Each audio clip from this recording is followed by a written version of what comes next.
The Last Lie Told by Debra Webb. Performed by Megan Tusing. Finley sat in the darkness of her car. She'd begged off Matt's dinner invitation. Worse, she'd done it via text and then turned off her phone. He would forgive her. Work was his obsession, too. He was just a little better at appearing to balance work and his personal life. She'd never quite refined that skill. Derek hadn't minded. He'd respected her dedication. So, like most evenings, tonight she had spent hours going through the Lagarde case file. She'd read every single report, the interviews, the autopsy, and she'd done some research into what the daughters and the mother had been up to for the past 5 years. Sophia Lagarde, the mother, had taken the reins of her husband's company. As it turned out, he'd been involved in far more than the music label. He had dabbled in property development and the stock market. The Lagarde's current worth was several times more now than before the murder. Part of that, of course, could be ascribed to the recent real estate boom. The majority, however, was related to far wiser investing in the market. The wife had a knack, it seemed, for choosing well. Did that include her friends? At 59, she was 2 years younger than Jack. It was conceivable they knew each other. Nashville wasn't that large. Both were high-profile people. It was certainly even possible they were friends. She thought of how her boss had felt the need for his first drink in years after a single meeting with Sophia Lagarde, and how he'd averted his eyes when they'd talked about her. Finley made a mental note to look into the possibility the two had a personal history. The daughter, Cecilia, was suspected of being agoraphobic.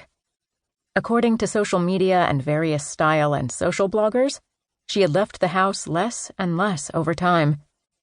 She had no assets of her own that Finley could locate, no driver's license. She looked basically the same, at least in the most recent photo available on the World Wide Web. Her hair was short now, in one of those neck-hugging shaggy styles considered to be cute and sexy. Dark brown eyes like Finley's. If anything, Cecilia was thinner than before. Olivia, on the other hand, had gone blonde and wore her hair around shoulder length, the way the twins had 5 years ago. According to her essentially inactive social media page, she had graduated from USC and worked at a small advertising firm. Her apartment was in a more modest area of San Diego. No record, not even a parking ticket. According to what Jack had learned from the mother, Olivia was headed to Nashville, but wouldn't arrive until late tonight. She'd wanted to do her interviews via Skype, but Jack nixed the idea. Not only did he want to interview the twins in person, he was well aware Judge Ruth O'Sullivan would never allow a remote deposition in a murder case unless there was simply no way around it. Finley considered the Lagarde home.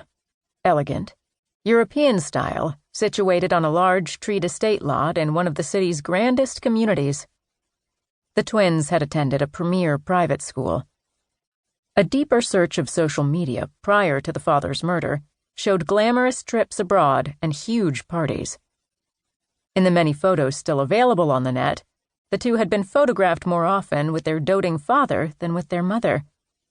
Finley had studied the way the father looked at his daughters, where his hands rested whenever he touched one or the other. Nothing overtly sexual. Cecilia and Olivia appeared as fond of him as he was of them.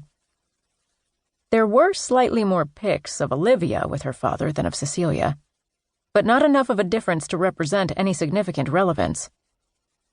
The media snapshots taken during the trial had showed 3 women, mother and daughters, all seemingly equally devastated.